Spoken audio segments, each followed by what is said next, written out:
우리가 읽지는 않았습니다만은 이 전체 단락은 17절부터 시작을 하게 되는데요.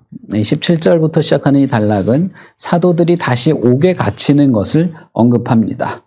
이전에 이제 사도행전 4장에도 제사장들, 사두개인들이 베드로와 요한이 병자를 고치고 예수의 부활을 전하는 것에 대해서 옥에 가둔 적이 있었죠. 그렇지만 사람들의 눈이 있었기 때문에 아무런 죄를 짓지도 않았는데 병자를 고쳤다는 이유로 옥에 가두어둘 수 없었기 때문에 다시는 예수에 대해서 전하지 말라라고 위협을 한 이후에 놓아주게 되죠. 이게 사도행전 4장 20절, 22절까지 있는 내용이 됩니다. 그러나 베드로의 말처럼 사람의 말을 따르는 것이 옳으냐라고 하는 이 베드로의 말처럼 사도들은 계속해서 복음을 전하는 일을 하게 됩니다. 그래서 이번에는 두 번째죠. 이 기록된 것으로는 두 번째라고 할 수 있고, 어쨌든 대제사장들이나 사두개인들은 자신들의 경고를 무시한 사도들을 다시 잡아들이게 됩니다. 17절에 보시면 대제사장들과 그와 함께 있는 사두개인들의 당파, 대제사장은 종교 지도자고 사두개인들은 정치 지도자라고 보시면 됩니다. 이들은 지금 시기가 가득해서 일어났다라고 묘사하고 있죠. 그러니까 단순하게 이 사람들은 뭔가 이렇게 뭐에 대한 반감이라기보다는 시기심이 들었다는 것입니다. 그것을 볼 때 사도들이 위협을 당하고 초대교회 성도들이 위협을 당하고 있음에도 불구하고 그리스도의 복음을 전하고 그 복음으로 말미암아 영혼이 새롭게 되고 삶이 바뀌고 이 인격의 변화와 함께 영적인 자유, 죄로부터의 해방을 경험하게 되는 이런 것들이 퍼져나가기 시작했다는 것입니다. 그 진실한 구원의 경험을 느끼는 사람들이 많아지기 시작한 것이죠. 그래서 사도행전은 날마다 제자들의 수가 더하더라라고 말해요. 여기서 말하는 제자는 여러분, 교회 안에 들어오는 사람들이 많아졌다는 뜻이 아닙니다. 그것은 예수 그리스도의 복음을 듣고 그것을 믿는 과정에서 새로운 변화, 그래서 진실한 믿음에 따르는 인격과 삶의 변화가 일어나는 사람들이 많아지게 되었다는 것이에요. 그러니 대제사장들이나 사두개인들의 입장에서는 자신들이 억누르고 멈추게 했던 이 일이 계속 진행되고 거기에 동조하는 사람들이 많아지기 시작하는 것을 보고 시기심이 생겼다는 것입니다. 다시 말하면 내 영향력, 내 경고, 내 가르침보다 훨씬 더 파급력 있는 어떤 것들이 일어나는 것에 대해서 시기가 발동되었다는 것이죠. 그러니 그들을 그냥 놔둘 수 없었습니다. 그래서 이번에는 사도들을 잡아다가 옥에 가두었다라고 되어 있죠. 베드로와 요한만 지난번에는 두 사람만 가두었지만 이번에는 아마 대부분의 사도들을 아마 옥에 가두었을 것입니다. 그런데 이번에도 지난번처럼 천사가 옥에 나타나서 옥문을 열어주게 됩니다. 새벽이에요, 그때는. 밤 늦은 새벽에 옥문을 열고 사도들에게 나가서 성전에 서서 이 생명의 말씀을 백성에게 전하라라고 명령하게 됩니다. 지난번 사도행전 4장에서와 똑같은 상황이죠. 그때와 마찬가지로 사도들은 옥에서 나올 수 있게 되었습니다. 그렇다면 안전한 곳에 피신하는 것이 상식적이겠죠. 그러나 천사는 하나님의 명령을 대신 전달할 때 내가 널 구원해 줬으니 고생 많이 했으니 이제 쉬어라 라고 하지 않았어요. 요즘의 분위기면 그렇게 말할 수도 있겠죠. 요즘의 이 사회 트렌드는 너 고생한 거 내가 다 알아. 참 많이 힘들었겠구나. 이제 안식하렴. 이랬을지도 모르겠어요. 그러나 하나님의 기대는 그런 것이 아니었습니다. 새벽에 옥문이 열렸을 때 지금 성전 앞으로 가서 복음을 전하라는 것이에요. 지난번 사도행전 4장에서도 제가 언급을 드렸습니다만 지금은 훨씬 더 문제가 심각합니다. 그때는 대제사장들과 사두개인들이 경고를 했을 때지만 지금은 그 경고가 누적된 상황이죠. 우리가 이제 읽어서 아시겠습니다만 대제사장들과 사두개인들은 이들을 사형시킬 마음이 있었습니다. 그런데 옥문을 열었을 때 새벽에 감옥을 나오자마자 뭐 집에 가서 발 닦고 씻고 아침 먹고 나와라가 아니에요. 감옥을 나오자마자 너희들은 그 길로 성전에 가서 복음을 전하라는 겁니다. 새벽에 그런 것이죠. 여러분, 이런 하나님에 대해서 여러분 어떻게 생각하십니까? 저는 많은 사람들이 하나님에 대해서 자기 식대로 멋대로 그럴싸한 뭐랄까요? 자기 식대로 좀 좋은 하나님을 만드는 경향이 많다고 저는 생각합니다. 내 기준으로 볼 때 따뜻한 하나님을 만들어 놓은 것이죠. 성경에서 말하는 하나님에는 관심이 없죠. 성경이 말하는 하나님의 말씀과 진리보다는 내가 만든 좋은 하나님, 내가 만든 참 푸근하고 따뜻한 하나님을 만들어 놓고 그런 소리를 하면은 이렇게 눈물도 조금 흘려가면서 여러분 그것이 전부가 아닌 겁니다. 감옥 문을 나서자마자 바로 성전 앞에 가서 말하라고 한 거예요. 어떻게 될까요? 그러면 쉬운 말로 대제사장들이나 사두개인 입장에서 보면 탈옥한 탈옥범이죠. 탈옥하고 나서 도망가서 숨은 것도 아니고 버젓이 성전 앞에서 또 그 짓을 하는 거죠. 바보거나 깡다구가 장난이 아니거나 뭐 그런 거죠. 여러분, 사도들은 어떨까요? 네. 오늘 아침에 전하다가 잡혀 들어왔는데 천사가 나타나서 문을 열더니 여기 지금 가라고 했죠. 그러면 보나마나 뻔한 거죠. 가면 또 잡히겠죠. 예.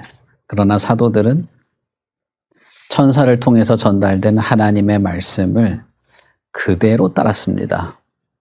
감옥에서 나오자마자 그 불편하고 고생한 시간들을 뒤로 하고 그대로 성전 앞에 다시 선 것이에요.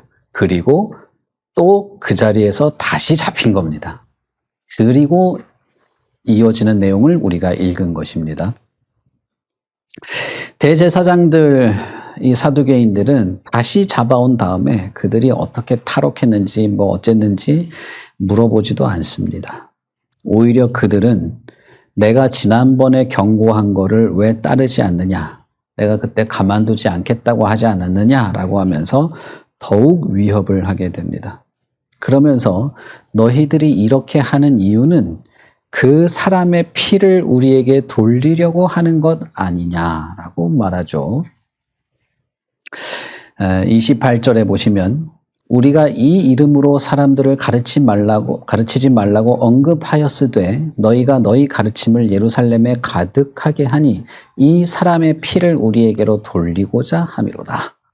그러니까 이 사람들의 관점, 이 사람들의 지금 기분 나쁜 거는 이 사람들이 지금 잡아와서 다시 재판하고 신문하는 것은 오로지 여기에 있는 겁니다. 왜 예수를 또 전했냐? 내가 위협했는데 왜 그러냐? 복수하려고 그러는 것이냐? 우리가 이 예수 너희들의 선생을 죽인 것에 대한 복수심 때문이지? 이렇게 말한 겁니다. 그러니 여러분, 이 종교 지도자, 최고의 종교 지도자가 그리고 이 행정을 담당하는 이 정치 지도자들이 어떻게 감옥문을 나서게 됐는지 또 관심이 없고, 그리고 이들이 전하는 내용에 대해서도 관심이 없고, 그것이 어떤 영향력을 미치고 사람들이 어떻게 변화되어 가고 있는지도 관심이 없고, 내가 알겠는데 너희들이 이렇게 하는 건 나는 알 것 같은데 복수심이잖아, 이렇게 말한 겁니다. 전혀 아무것도 모르는 거죠. 정말 이러한 아이러니 앞에 살기만 남은 겁니다. 그것으로 교회를 압박하고 사도들을 압박하는 것이죠. 그런 대제사장의 신문에 대해서 베드로는 이렇게 말합니다. 내가 사람보다 하나님께 순종하는 것이 마땅하지 않냐. 내가 복수심 때문에 이러는 게 아니다. 예수께서 부활하신 것뿐 아니라 예수를 우리의 임금과 구주, 다시 말하면 주와 구주, 그리스도, 예수 그리스도를 우리의 그리스도로 주와 구주로 삼으신 것은 이스라엘에게 죄 사함을 주시려고 하신 것이다. 예수를 매달아 죽인 당신, 지금 살기 등등하게 나를 압박하고 있는 당신조차도 용서하시려고, 용서의 기회를 베푸시려고 예수께서 부활하시고 우리의 구주로 삼으셨는데, 그래서 내가 예수를 전하는 것이다. 그게 하나님의 뜻이니까. 그것이 하나님께서 나에게 기대하신 것이니까 이렇게 하는 것이다 라는 겁니다. 여러분, 성경에 대해서 얼마나 박식합니까? 이 당시에 여러분 성경은 물론 구약밖에 없지만 지금은 우리 성경에 뭐 페이지가 있잖아요. 몇 페이지에 뭐 제목도 있잖아요. 뭐 페이지도 있고 그다음에 몇 절 구분도 돼 있잖아요. 이 당시에 구약 성경은 그런 게 1절 없어요. 페이지도 없고 아무것도 없습니다. 그냥 이렇게 두툼한 두루마리에 처음부터 끝까지 일렬로 쫙 적은 거예요. 여러분, 거기서 뭘 찾아서 어떻게 읽겠습니까? 그런데 이 사람들은 다 했어요, 그걸. 다 해가지고 이 단어는 어디쯤 가면 또 나온다. 이것까지 다 빠삭하게 알던 사람들이에요. 엄청나죠? 대단하죠? 대부분은 시편 정도는 다 외웠고 구약 성경을 거의 대부분 외웠습니다. 대단한 지식과 능력을 가진 사람들이었어요. 그럼에도 불구하고 이들은 예수 그리스도와 복음에 대해서 1절 이해하지 못했습니다. 그들은 자신이 용서받아야 될 자라는 사실은 꿈에도 생각하지 않았습니다. 엄청나게 경건한 생활을 하고 근체에 11조까지 할 정도였고 그들은 성경에 대해서는 조그마한 점 하나까지도 다 파악한 사람들이었어요. 그럼에도 불구하고 예수 그리스도께서 이 독사 같은 놈들아 라고 말할 때 받아들이지 않았죠. 예수께서 당신도 회개하고 용서받도록 하려고 당신 같은 사람도 용서하시고 새롭게 하게 하려고 부활하셨고 복수심 그딴 거 아니야. 너 아는 거 없다고 내가 뭐 가르치려고 드는 것도 아니라 당신을 구하시려고 하는 것이다 라고 할 때 1절 이해하지 못했습니다. 아마 이들은 자신이 죄인이라는 사실조차도 이해하지 못했고 오히려 자신을 향하여 용서받아야 합니다. 죄인입니다. 죄사함을 받아야 합니다라는 말에 대해서 불편하게 생각했을 겁니다. 네가 뭔데 자꾸 나한테 죄가 있니 없니 이런 소리를 하냐. 나는 살인한 적도 없는데. 그런데 예수님은 누군가를 미워하고 원망하면 너는 살인자와 똑같다라고 말하잖아요. 여러분 참 재미있게도 교회에서 이렇게 설교하잖아요. 반감을 가지는 사람들이 있습니다. 어떻게 미워하지도 않고 사냐, 그렇게 살 수 있냐 이런 소리를 하는 거죠. 여러분 마음대로 예수를 믿으려면 그렇게 하십시오. 내 기분을 따라서 뭔가도 이렇게 기준을 세우고 하려면 그렇게 하세요. 그렇게 하면 행복해질 것 같으면 그렇게 하시다 이 말이에요. 그런데 분명하게 말씀드릴 수 있는 것은 하나님보다 더 나은 것을 여러분들이 만들어낼 수 없을 것입니다. 예수 그리스도의 진리에 순종하지 않고서 하나님의 은혜 안에서 살아갈 수는 없는 것입니다. 성경이 말하고 있는 성경의 진리보다 더 뛰어나지 못한 것이죠. 베드로의 이 말은 바리새인들, 대제사장들, 사두개인들을 격노하게 했습니다. 미안합니다 라고 말해야 되는데 당신도 회개하고 용서받아야 합니다. 온 이스라엘을 회개하고 죄사함을 받기 위함입니다. 이스라엘을 파괴하거나 당신들을 위협하거나 복수심에 의한 것이 아닙니다. 라고 말하니 정말 엄청나게 화가 난 것입니다. 특히 베드로는 32절에서 이렇게 말합니다. 우리는 이 일의 증인이요 하나님이 자기에게 순종하는 사람들에게 주신 성령도 그러하다라고 말한 겁니다. 다시 말하면 내 말이 아니라 성령께서 그렇게 증거하시기에 나도 그렇게 말한다라고 말한 겁니다. 나에게 하나님이 성령을 주셨는데 그래서 나는 성령과 지금 하나가 되었는데 그 성령의 의도, 성령께서 하시는 말이 그렇더라라고 말한 것입니다. 특별히 32절은 성령도 그렇게 하고 있다. 성령도 이 일의 증인이다. 그리고 그런 성령이야말로 하나님께서 자기에게 순종하는 사람들에게 주신 것이다 라고 말한 겁니다. 대제사장들, 당신들이 왜 이걸 이해 못하는지 아십니까? 당신들은 하나님의 성령이 없기 때문입니다. 성령께서 주시는 은혜와 능력, 그분의 지혜의 충만함이 없기에 깨닫지 못한 것입니다. 그리스도의 복음, 그리스도의 구원, 그분의 죄 사하시는 은혜, 우리를 뼛속 깊이 쪼개서 살피시는 하나님의 기준에서 당신은 처참한 죄인이고 멸망받아야 마땅한 자임에도 불구하고 그것을 알아듣지 못하는 이유는 당신들은 하나님께 순종하는 자들도 아니고 성령을 받지도 못했기 때문이다 라고 말한 것이죠. 내가 잘나서 말한 것이 아니요. 내가 뭔가 가지고 있어서 가르칠 수 있는 것도 아니고 내 경험이 있어서 이런 일들은 내가 잘 처리하고 사람들 몇 명 모아놓고 어떻게 저떻게 하고 하는 게 내가 해왔던 일이어서 그런 것도 아니고 하나님이 내게 주신 성령이 나에게 깨달음을 주고 나에게 능력이 되고 나의 지혜가 되어서 나에게 알게 하시는데 나는 그래서 그것을 말했을 뿐 내 능력으로 한 게 아닙니다 라고 말한 것입니다. 성령이 하시는 일이 뭘까요, 여러분? 성령의 능력이란 무엇일까요? 우리가 요한복음에서 살펴봤었죠.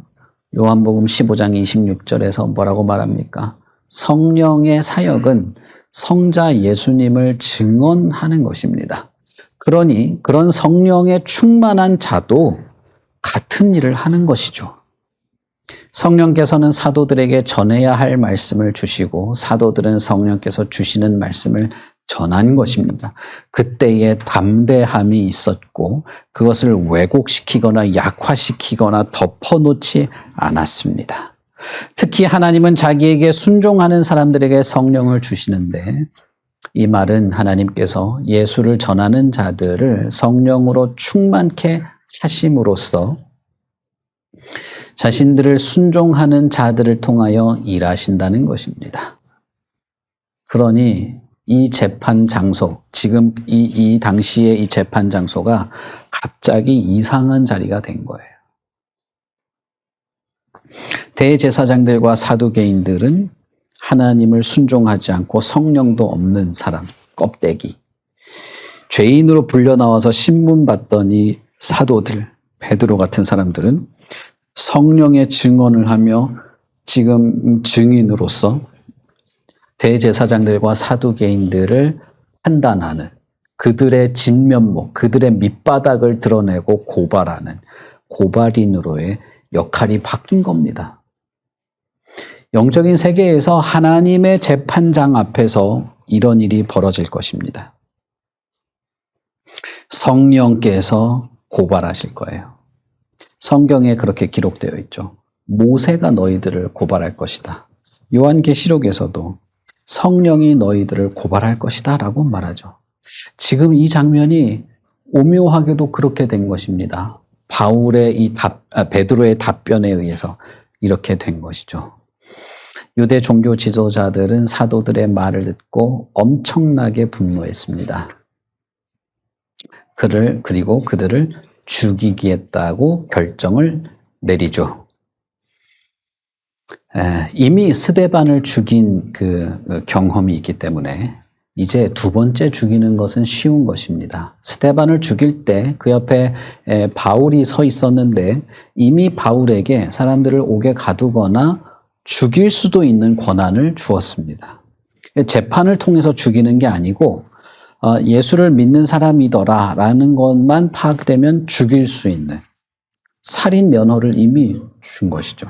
그러니까 이제 이 사두개인들, 대제사장들은 사도들뿐 아니라 사도들의 가르침을 따르는 자들을 죽이는 일은 이제 뭐랄까요? 더 쉬워진 것이죠. 그뿐 아니라 이제는 대규모로 벌어질 수도 있게 된 것입니다. 교회가 이런 위협이 있다가 아니라 이 단락은 그럼에도 불구하고입니다. 그럼에도 불구하고 교회 혹은 성도 혹은 예수를 믿는 참된 믿음을 가진 사람들은 자신들의 외적인 상황 혹은 내적인 어떤 갈등 앞에서도 그리스도의 진리와 복음을 전하고 따르는 일에 있어서 위축되지 않았다는 것입니다. 여러분, 이 당시만 그런 것이 아니라 지금도 그런 것입니다.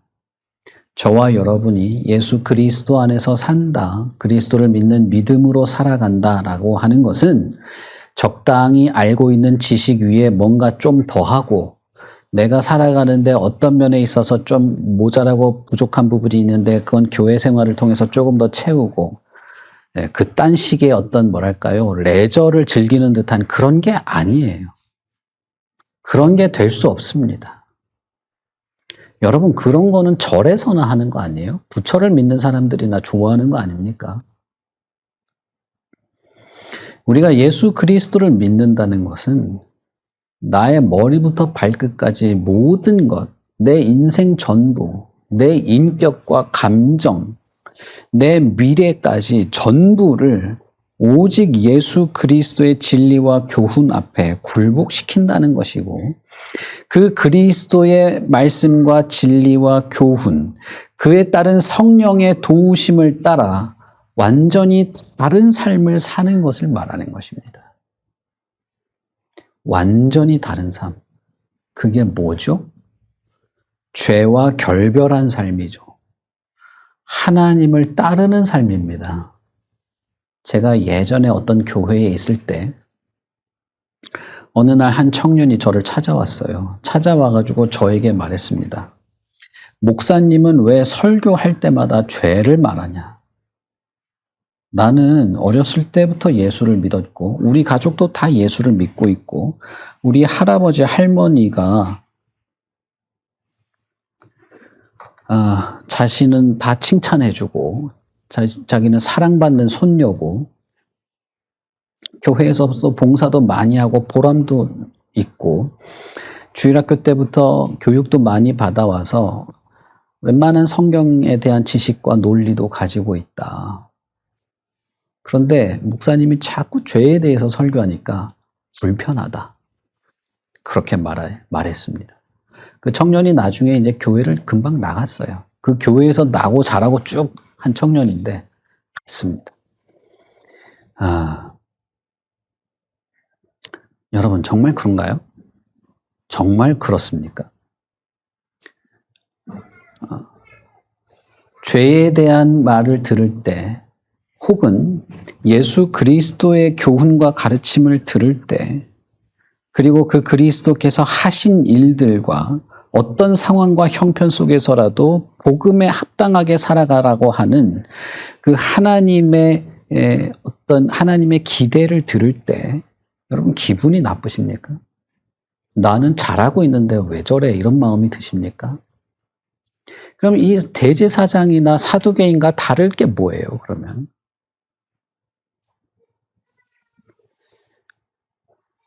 미안한 말이지만 예수 그리스도의 찬란한 그 영광스러운 빛, 성령께서 우리에게 조망하시는 그 진리의 빛 앞에서 우리가 주님을 향하여 나갈 때 우리는 우리가 얼마나 추악한 자인지를 보게 되는데 그것을 발견할 때마다 혹은 그것을 알고 주님 앞에 엎드릴 때마다 참된 믿음은 우리의 인격 안에서 어떤 작용을 하느냐 하면 그 죄로부터 나를 구원하신 예수 그리스도를 좋아하게 됩니다.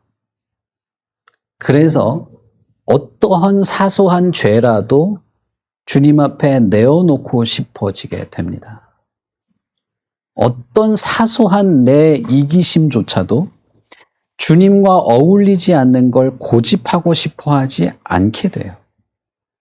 따라서 우리 안에 있는 악함을 들추어내는 어떤 말씀과 교훈이나 설교도 달게 들리게 되는 겁니다. 아프지만 단 거예요. 자, 여러분, 헤롯이 세례 요한을 가뒀죠. 지하 감옥에 가뒀습니다. 그런데 세례 요한이 정신을 못 차리고 감옥에서도 계속 맹비난을 퍼부었어요. 헤롯이 감옥에 가서 사도 요한의 말을 듣는 것을 정기적으로 했습니다. 정기적으로 했어요. 죄인이라고 잡아놓고. 그런데 그럴 때마다 자기 부인이 저 목을 치라고 했죠. 헤롯도 너무 기분이 나빠서 죽이고 싶었어요. 그럼에도 불구하고 기분이 나쁘고 마음이 찔리고 아픔에도 불구하고 헤롯은 세례 요한의 말을 듣는 것을 달게도 느꼈어요. 여러분, 그러나 그게 전부가 아니었습니다. 그럼에도 불구하고 마음을 바꾸지 않았죠, 헤롯은. 그러니 여러분, 의자에 앉아서 잘 듣는다, 이해가 돼. 그게 전부가 아니라는 겁니다. 그게 전부가 아니에요. 그렇구나. 알겠어. 뭐 다 아는 익숙한 말씀이고, 이건 좀 새로운 게 있네. 참 좋네. 뭐 어쩌라는 거예요. 그래가지고. 헤롯도 그랬습니다. 세례 요한의 목을 친 헤롯도. 마음이 심히 아프고 번뇌를 하면서도 달게 들었어요. 바울이 풍랑 가운데에서 죽게 되었을 때, 사이프러스 섬에 도착했을 때 거기에 아그리빠 왕이 있었습니다. 아그리빠 왕이 바울의 설명을 깊이 듣고 너무나 감동이 됐어요. 잘 들었습니다. 그런데 뭐라고 말합니까? 바울아, 네가 공부를 너무 많이 해서 미친 것 같아. 내가 네 말 듣다가 나도 예수 믿을 뻔했어. 그렇게 말하죠. 여러분, 예수를 믿는다는 건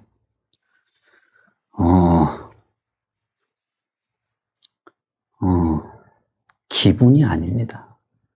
그런 기분을 가지고 있고, 나 그래도 어릴 때부터 교회 잘 다녀왔고, 뭐 시키는 일도 잘했고, 사람들과 잘 지냈고, 헌신할 만큼 했고, 그 뭐 어쩌라고요. 그래서 진짜 제가 우리 교회 개척하니까 제가 이런 말을 드리는 겁니다. 말을 좀 고쳐야 되는데. 다른 교회에서 이렇게 했으면 불려갔겠죠. 말이 험악하다 이러면서. 그딴 단어를 쓰지 말아라 이러면서.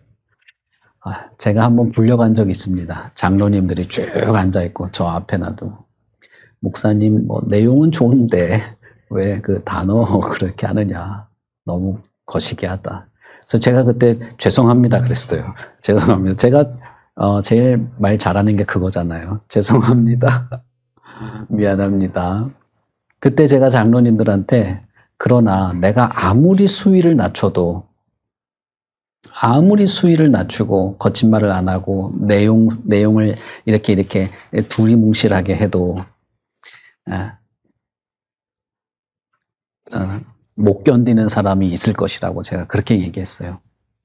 제가 그때는 이제 목사가 된 지 첫 번째 해였기 때문에 겁이 없었죠. 제가 그때는 겁 없이 그렇게 말했다가 연말에 그대로 이제 정리하고 여러분, 예수를 믿는다는 것은 그보다 더 완전히 다른 것입니다. 성령의 충만과 성령의 임함, 예수 그리스도께서 약속하시고 하나님께서 선물로 주신 그 성령의 강력한 인도와 능력 안에서 그와 동행하며 완전히 다른 차원의 세계를 다르게 살아가는 것입니다. 그래서 죄도 슬퍼할 수 있게 되고 회개할 수 있게 되고 누구도 감당할 수 없는 삶을 살아갈 뿐 아니라 말할 수 없는 희생조차도 하게 되고 원수도 사랑할 수 있게 되는 것입니다. 여러분, 그게 불가능합니까? 그렇게 살아간 사람이 없을 것 같으십니까? 아닙니다. 아니에요.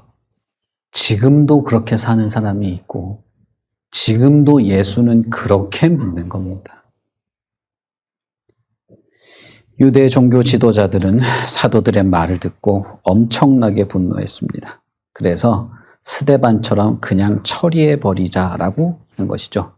그때에 그 회의에 있던 가말리엘이라고 하는 율법 교사가 일어나서 사람들에게 제안을 합니다. 누가는 가말리엘이 바리새인이고 율법 교사고 아주 존경을 받는 스승이라고 설명을 합니다. 이 가말리엘은 사도들이 기적적으로 감옥에서 나오게 되는 것, 그리고 병자들을 고치고 하는 이런 일들에 대해서 뭔가 다른 것이 있을지 모른다고 생각했을 수도 있어요. 이 본문에서 가말리엘은 매우 신중한 태도를 보입니다. 예수 그리스도를 전하는 이 일에 대해서도 무조건적인 반대를 하는 것 같지는 않아요. 가말리엘은 두 가지 예를 들어서 설명을 합니다. 하나는 드다라고 하는 사람이 내가 메시아다라고 하면서 있었던 일들. 그때 사람들이 400명이나 되는 사람들이 드다를 메시아로 믿고 따랐는데 드다가 죽어버렸어요. 죽고 나니까 사람들이 그냥 뿔뿔이 흩어지고 아무것도 안 남지 않았냐. 그리고 갈릴리에 유다가 있었지 않냐. 유다가 이 세계를 구원할 것처럼 그렇게 굴었지만 그가 결국 죽임을 당하니까 다 뿔뿔이 흩어지지 않았었냐.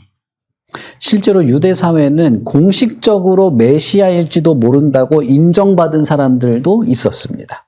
그러는 것에 있어서 인색하지 않았어요, 유대인들은. 왜냐하면 메시아를 너무 기다리고 있었기 때문에 조금만 가능성이 있어 보여도 메시아 후보 1번, 2번 다 해줬어요.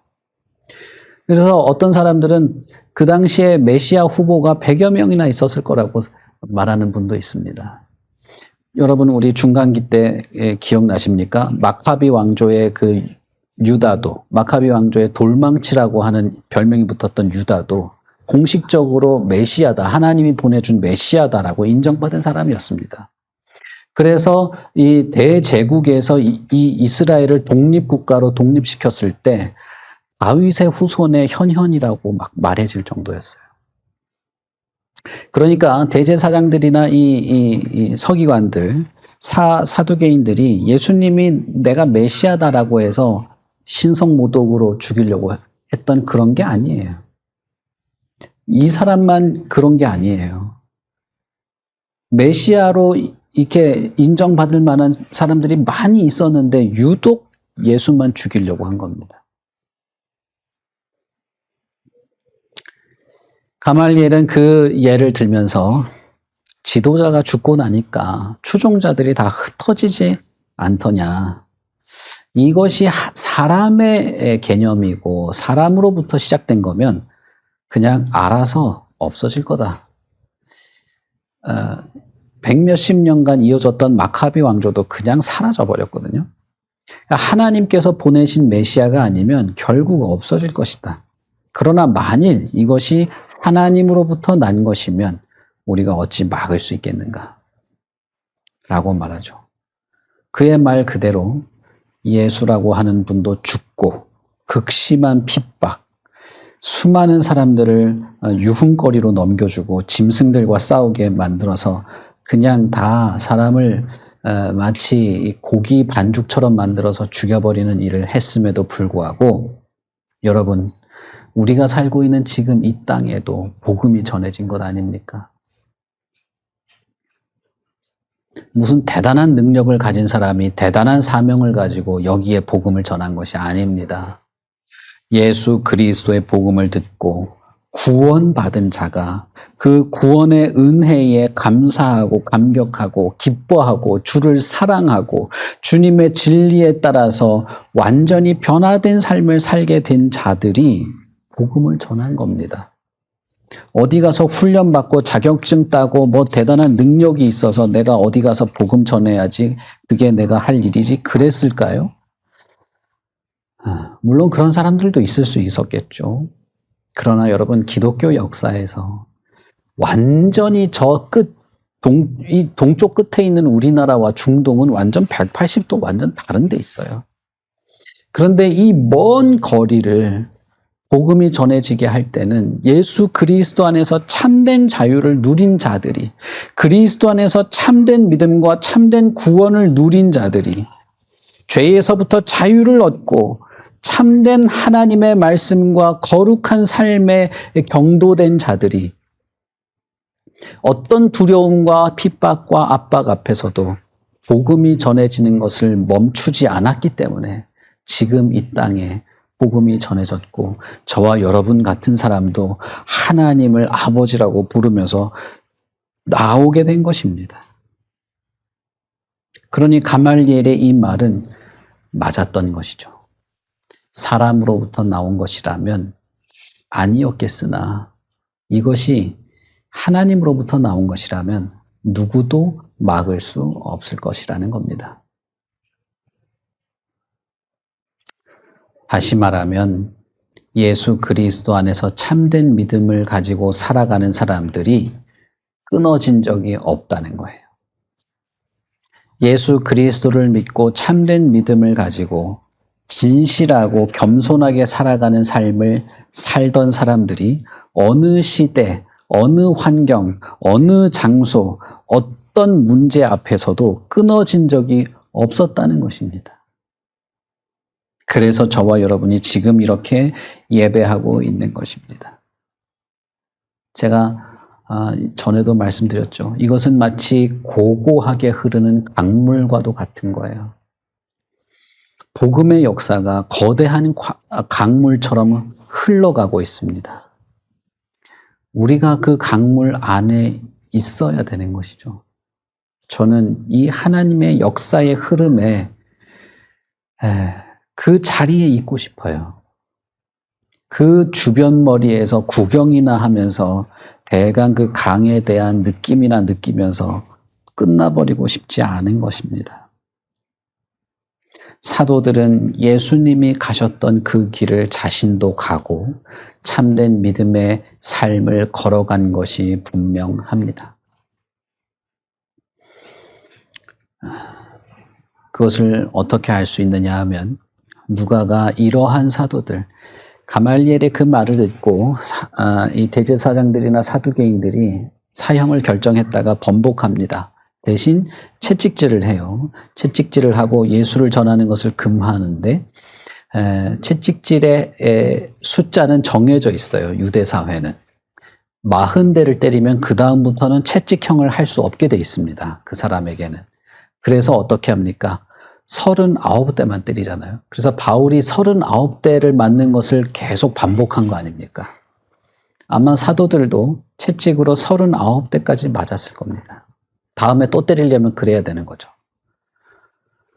대부분 39대까지 맞기 전에 죽었어요. 채찍을 맞으면 쇼크로 금방 이렇게 졸도하거나 사망을 합니다. 이들을 그렇게 때리고 놓아주었죠. 그럼에도 불구하고 이들이 어떻게 했습니까?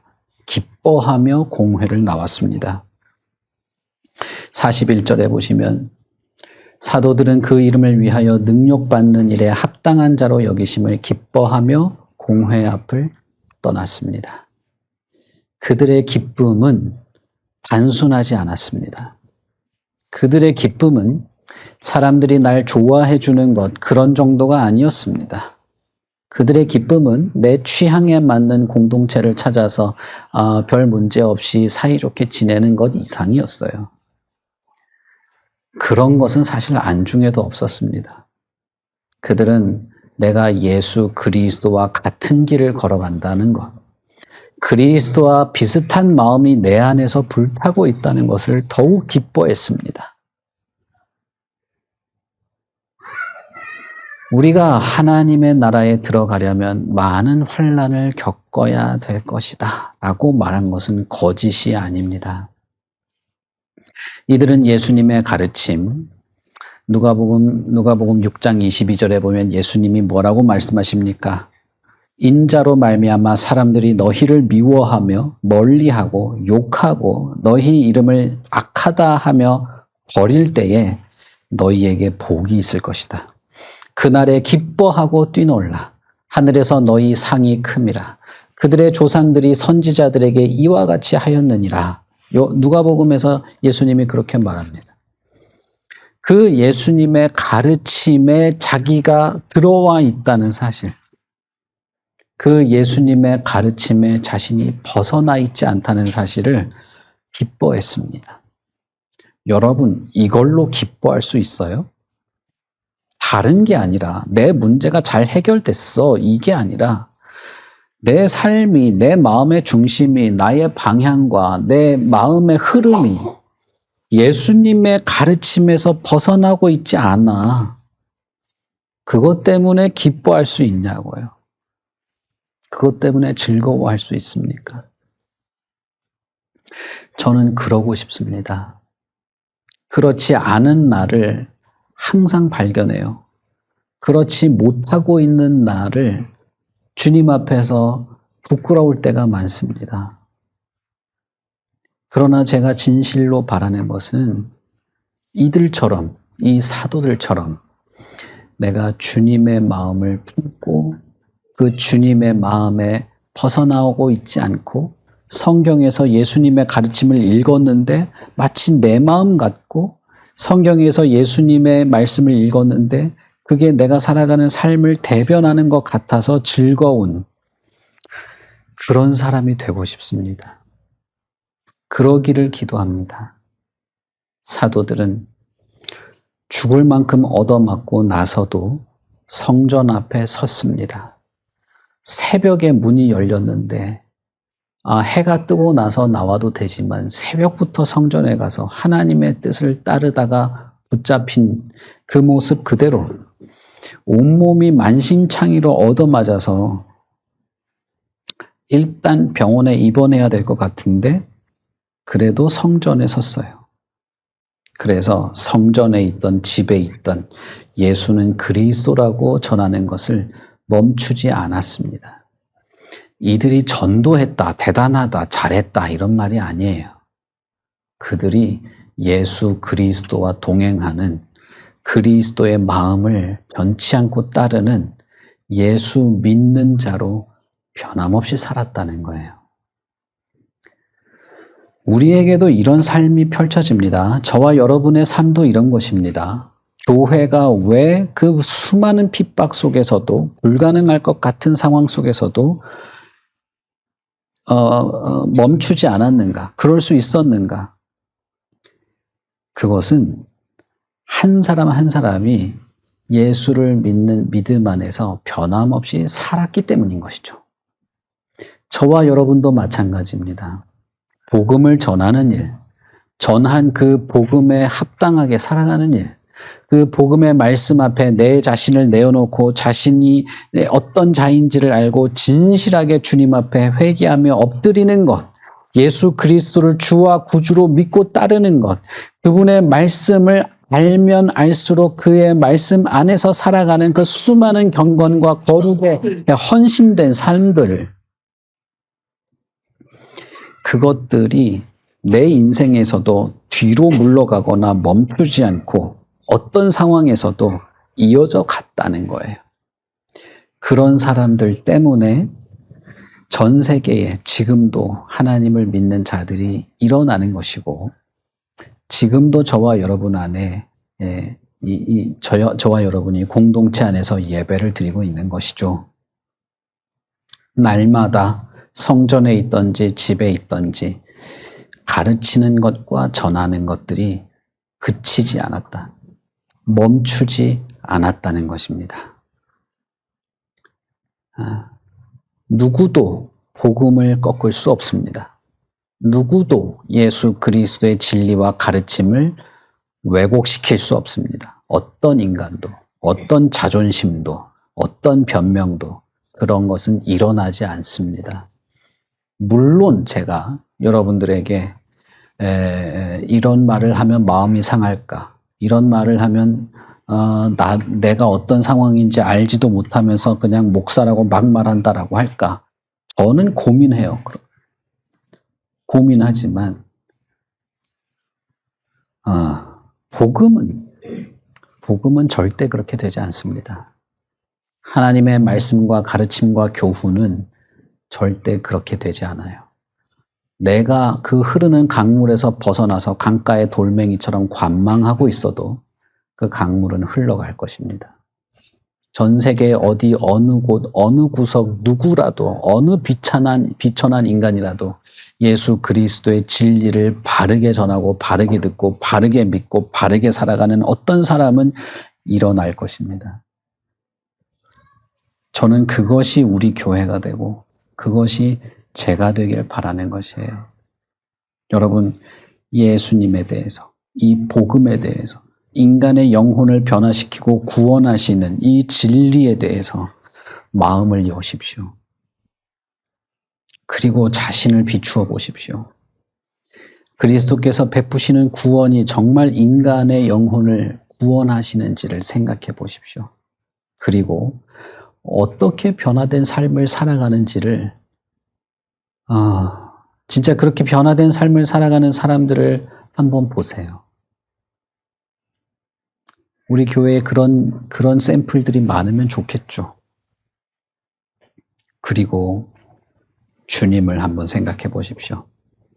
나도 구원하시고 나 같은 자도 구원하시고 내 생각과 마음도 변화시키시고 정말 인간답게 살아갈 수 있게 하는 참된 인간의 목적을 알며 살아가게 하시는 그분의 은혜가 있음을 누리고 경험하기를 바랍니다. 우리 같이 기도하겠습니다. 하나님